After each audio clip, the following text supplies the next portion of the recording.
नमस्कार दोस्तों, मैं विनोद कुमावत बायोलॉजी की ऑनलाइन क्लासेस में आपका हार्दिक अभिनंदन करता हूं। देखिए, आज हम एक नया टॉपिक लेके चल रहे हैं। एनसीईआरटी सिलेबस के अकॉर्डिंग 12th कक्षा का फर्स्ट चैप्टर है प्रजनन, अर्थात हम कह सकते हैं जीवों में प्रजनन या प्रजनन। तो देखिए, प्रजनन का मीन क्या होता है, यानी रिप्रोडक्शन का मीन होता है कि जीवों द्वारा अपने समान संतानोत्पत्ति करना। अर्थात यूँ कह सकते हैं कि जो जीव होते हैं, जीव द्वारा अपने समान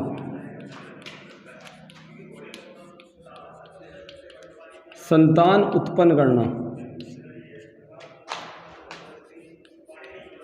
प्रजनन कहलाता है।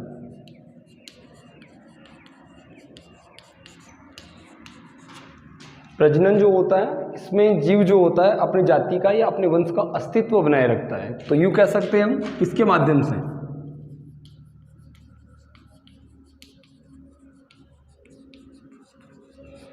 जीव अपनी जाति या वंश का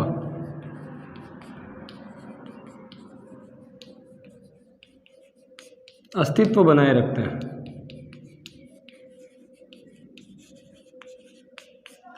ओके, नेक्स्ट अगर हम बात करें तो यूँ कह सकते हैं प्रजनन के प्रकार। तो यहाँ प्रजनन के दो प्रकार होते हैं, टाइप्स ऑफ रिप्रोडक्शन।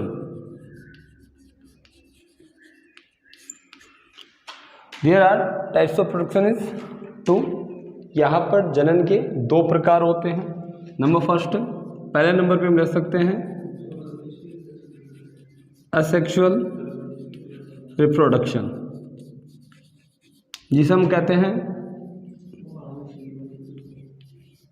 अलैंगिक जनन। दूसरा जो होता है वो होता है सेक्सुअल रिप्रोडक्शन, जिसे हम कहेंगे लैंगिक जनन। ठीक है दोस्तों, देखिए नेक्स्ट हम कंसल्ट करें अगर, तो हम बात करेंगे असेक्सुअल रिप्रोडक्शन की, अर्थात अलैंगिक जनन की। तो अलैंगिक जनन की ऐसी क्रिया होती है जिसमें केवल मातृजनक भाग लेता है और संतान उत्पन्न करता है। तो यूँ कह सकते हैं हम असेक्सुअल रिप्रोडक्शन केवल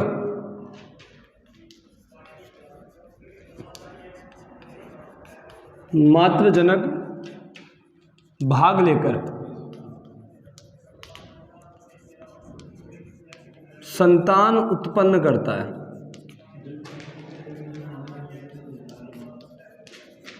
दैट्स क्लियर। नेक्स्ट यू कह सकते हैं कि अलैंगिक जनन द्वारा जो उत्पन्न संतति होती है, संतति के आनुवांशिक व शारीरिक जो लक्षण होते हैं, लक्षण जनक के समान होते हैं।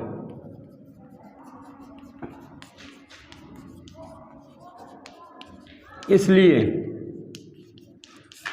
जो उत्पन्न होने वाली संतति होती है दोस्तों, उसे क्लोन कहा जाता है। इसलिए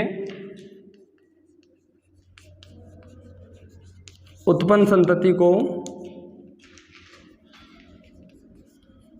क्लोन कहते हैं।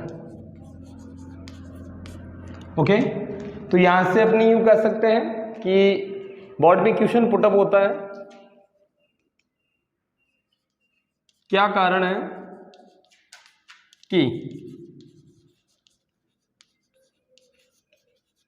अलैंगिक जनन द्वारा उत्पन्न संतति को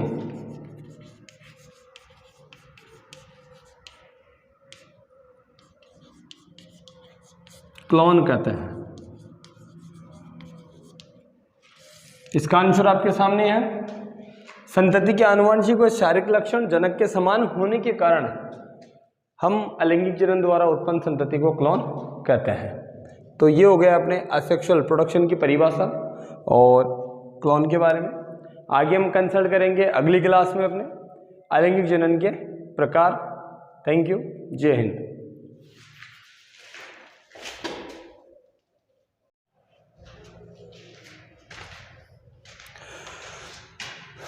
नमस्कार दोस्तों, बायोलॉजी की ऑनलाइन क्लासेस में फिर से आपका हार्दिक अभिनंदन है।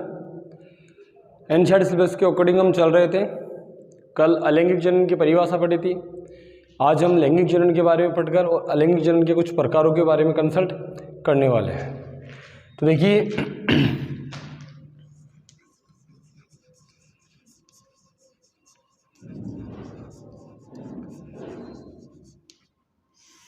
सेक्सुअल रिप्रोडक्शन अर्थात लैंगिक जनन, तो यूँ कह सकते हैं इसके लिए विपरीत लिंगों वाले जनक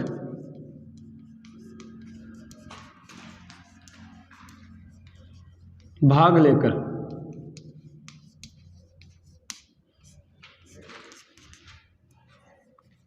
संतानोत्पत्ति करते हैं तो उसे लैंगिक जनन कहते हैं।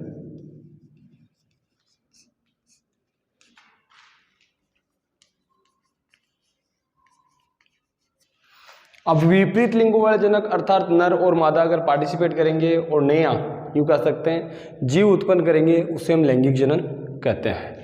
अब देखिए, यूँ कह सकते हैं कि इस जनन द्वारा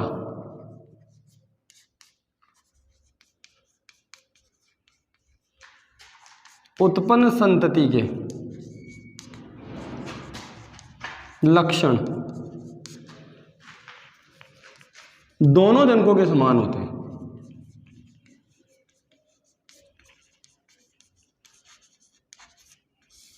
दोनों जनकों के समान रहेंगे।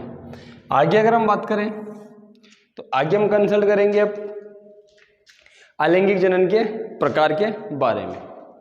तो देखिए,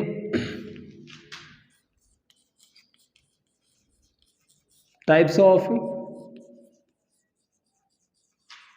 असेक्सुअल रिप्रोडक्शन। ओके, तो इसमें आ जाएगा नंबर 1 फ्यूजन अर्थात विखंडन। विखंडन का तात्पर्य क्या होता है दोस्तों? विखंडन का मतलब होता है कोई भी प्राणी 2 टुकड़ों में या 2 से अधिक टुकड़ों में अगर टूट जाएगा तो उसे हम विखंडन कहेंगे। तो देखिए, यहाँ पर हम कह सकते हैं कि विखंडन जो होता है वो 2 प्रकार से होता है। एक तो होगा द्विखंडन और एक होगा बहुविखंडन। टेक्निकल इश्यूज होने के कारण वीडियो कंप्लीट नहीं हो पाया, वापस बना के दे रहा हूँ आपको। देखिए, द्विखंडन तो बहुविखंडन की हम बात की थी। द्विखंडन जो होता है कुछ प्राणी जैसे अमीबा, पैरामीशियम आदि जो होते हैं उनमें ये पाया जाता है। इसके बाद भी कह सकते हैं कि जो विखंडन ये समसूत्री विभाजन द्वारा होता है। विखंडन जो होता है वो रियल में क्या होता है? समसूत्री विभाजन द्वारा होता है। अर्थात हम कह सकते हैं कि जो एककोशिकीय प्राणी होते हैं यानी यूनिसेलुलर ऑर्गेनिज्म जो होते हैं वो एक्चुअली समसूत्री विभाजन के माध्यम से ही क्या करते हैं? जनन करते हैं। तो यहाँ हम कंसल्ट करेंगे अमीबा के बारे में। तो अमीबा जो होता है वो क्या करता है? अनुकूल परिस्थितियों में अपना केंद्रक लंबवत कर लेता है। देन इसमें समसूत्री विभाजन की सारी प्रावस्थाएं like as prophase, metaphase, anaphase and telophase यानी पूर्वावस्था, मध्यावस्था, पश्चावस्था और अंत्यावस्था, ये चारों प्रावस्थाएं कंप्लीट होती है। उसके बाद में केंद्रक जो होता है वो 2 भागों में बट जाता है जिन्हें पुत्री केंद्रक कहते हैं। देन साइटोकाइनेसिस की प्रोसेस होती है, कोशिका द्रव विभाजन करता है और विभाजन करने के बाद में अमीबा 2 पुत्री अमीबाओं में परिवर्तित हो जाता है जिन्हें हम अमीबुली कहते हैं। ठीक है, इसके बाद में आएगा अपने बहुविखंडन जो हम नेक्स्ट क्लास में आपको इस बात के बारे में बताऊंगा। धन्यवाद।